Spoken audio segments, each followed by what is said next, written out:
দর্শক, Bangla vision digital লাইভে আপনাদের স্বাগতম। আমি রুবেল মিয়া আছি পিসপুরের মঠবাড়ি উপজেলার উদয়তারা বুড়িচর গ্রামে। মমিনুদ্দিন আকুনের তৈরি যে মমিন মসজিদটি, শতবর্ষী মমিন মসজিদ, স্থানীয়দের কাছে সেটি কাঠ মসজিদ হিসাবে পরিচিত। যে আসলে এই মসজিদটি আসলে 1913 সালে আসলে নির্মাণ করা হয়ে থাকে এবং 1920 সালে এর নির্মাণ কাজ শেষ হয়। আসলে এটি দক্ষিণ এশিয়ার একমাত্র কাঠের তৈরি শিল্পী সমৃদ্ধ দৃষ্টিনন্দন মুসলিম স্থাপত্য, যেটা আসলে শতবর্ষী মোমেন মসজিদ হিসাবে স্থানীয়দের কাছে খুব পরিচিত। এটি সম্পূর্ণ নিজস্ব শৈল্পিক ভাবনা ও অভিজ্ঞতা দিয়েই আসলে তিনি মসজিদটি তৈরি করেন, যা শিল্পকর্মের অপূর্ব নিদর্শন হিসাবে পরিচিত।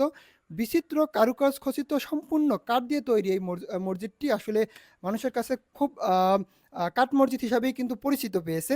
এটি আসলে পিরোজপুরের নেসারাবাদ থেকে হরনাথ কুমার নাথকে মাসিক 40 টাকা বেতনে প্রধান মিস্ত্রি হিসাবে কিন্তু নিয়োগ দেওয়া হয়ে থাকে। 22 জন মিস্ত্রি মিলে আসলে 7 বছর ধরে কিন্তু এই নির্মাণ কাজ শেষ করে। এটি আসলে আসলে এই কারুকাজটা আসলে আসলে এতটাই সৌন্দর্য, যেটা আসলে 100 বছর পরও কিন্তু মানুষ এখানে আসলে এই মসজিদটি আসলে দেখতে আসেন। আর কারণ হচ্ছে এই মসজিদটির কাঠ যেগুলো ব্যবহার করা হয়েছে সেটা আসলে বহু দুষ্প্রাপ্য মূল্যবান কাঠ। আসলে এটি আসলে তৈরি করা হয়েছে লোহা কাঠ, সেগুন কাঠ। এই কাঠগুলো মূলত আনা হয়েছে মিয়ানমার, ত্রিপুরা, আসাম থেকে আসলে সংগ্রহ করা হয়ে থাকে। আর এই কাঠামো তৈরিতে আসলে কোনো লোহা ব্যবহার করা হয়নি। লোহার পরিবর্তে আসলে কাঠের শলাকা আসলে ব্যবহার করা হয়েছে। 24 ফুট দৈর্ঘ্য এবং 18 ফুট প্রস্থের মসজিদটিতে আসলে চৌসালা টিন শেড দিয়ে আসলে পাটাতন তৈরি করা হয়েছে। এটি আসলে এতটাই দৃষ্টিনন্দন এবং নির্মাণশৈলীর ভিতরেই আসলে মানুষের কাছে পৌঁছেছে, যেটা আসলে দূর দূরান্ত থেকে আসলে 100 বছর পরও কিন্তু মানুষ দেখতে আসে। ভেতরে আলো বাতাসের প্রবেশপথ এবং সৌন্দর্য বাড়ানোর জন্য কিন্তু আসলে পাটাতনের ব্যবহার করা হয়েছে এবং মসজিদের উত্তর এবং দক্ষিণ দিকে দুটি করে, পূর্ব এবং পশ্চিমে 4টি করে জানালা রয়েছে।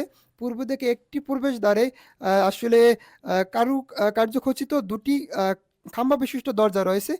আহ, এতে আসলে মসজিদটি কিন্তু এতটাই যে নির্মাণ কাজের সূক্ষ্মতা শিল্পকর্ম ফুটে উঠেছে, যেটা আসলে আসলেই দেখার মতন। আসলে এখানে এটি আসলে বিভিন্ন জায়গা থেকে আসলে মানুষ দেখতে আসে। আহ, মানে এটি আসলে সরকারের প্রদত্ত অধিদপ্তর সংরক্ষণ করেছে। আসলে বর্ষার সময় আসলে কিছুটা আসলে আসলে কিছুটা রঙের বা অথবা কাঠের ক্ষতি হয়, সেটা আসলে পরবর্তীতে আসলে সেগুলোকে আম, সেটাকে মেরামত করে থাকে। আর ইউনিসেফের প্রকাশিত বিশ্বের যে মসজিদগুলো আছে সেখানে আসলে 400 পৃষ্ঠার একটি বইয়ে কিন্তু এটার সচিত্র বর্ণনা রয়েছে। এছাড়াও বরিশাল বিভাগের মধ্যে কিন্তু মসজিদের আলোকচিত্রে 2014 সাল থেকে কিন্তু জাতীয় জাদুঘরে কিন্তু এটির স্থান পেয়েছে। আসলে মূলত এই মসজিদটি আসলে দেখভাল করে যেখানে মোমিনুদ্দিন আকনের নাতি আছেন আবুল কালাম আজাদ। উনি আসলে এই মসজিদটি আসলে দেখভাল করে থাকেন। আসলে মসজিদের আসলে যে যদি আমরা যতটুকু দেখেছি, স্থানীয়দের সাথে কথা বলেছি, যে এখানে আসলে মুসল্লিরা কিন্তু সালাত আদায় করতে আসেন এবং সালাত আদায় করতে এখানে কিন্তু আসলে সালাত আদায় করেন মুসল্লিরা। এখানে আসলে নিয়মিত কিন্তু সালাত আদায় হয়ে থাকেন এবং এখানে এই মসজিদটিকে কেন্দ্র করে কিন্তু আসলে এখানে কিন্তু পর্যটকরাও কিন্তু বিভিন্ন দেশের প্রান্ত থেকে আসে।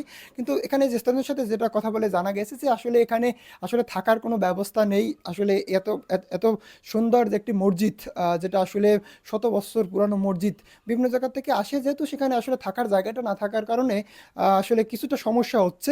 তবে এখানে আসলে স্থানীয় যে প্রশাসন আছেন আসলে তাদের দৃষ্টি তাদের কামনা করেছেন এবং মোমিনুদ্দিন আকনের যে নাতি আবুল কালাম আজাদ আছেন, ওনার সাথে আসলে আমরা কথা বলে যেটা জানতে পেরেছি যে আসলে তিনি কিন্তু এই মসজিদের কিন্তু এখন দেখভাল এবং রক্ষণাবেক্ষণের কিন্তু দায়িত্বে আছেন এবং এই মসজিদটি আসলে যেন ধ্বংস না হয়ে যায় বা এই মসজিদটি যেন যদি সংরক্ষণের অভাবে যেন আসলে কাঠগুলোকে খারাপ না হয়ে যায়, সেদিকে আসলে প্রশাসনের দৃষ্টি কামনা করেছেন।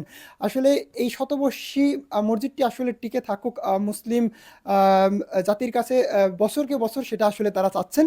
আসলে এই মসজিদটি গৃহে কেন্দ্র কিন্তু এটা স্থানীয়ভাবে একটা পর্যটন এরিয়াও হতে পারে। তো সেই জায়গাটা থেকে আসলে স্থানীয়দের অনেক আসলে সংরক্ষণের জন্য আসলে বারবার বলা হচ্ছে। শতবর্ষী মোমিন মসজিদ থেকে রুবেল মিয়া নাহিদ, বাংলা ভিশন ডিজিটাল, পিরোজপুর।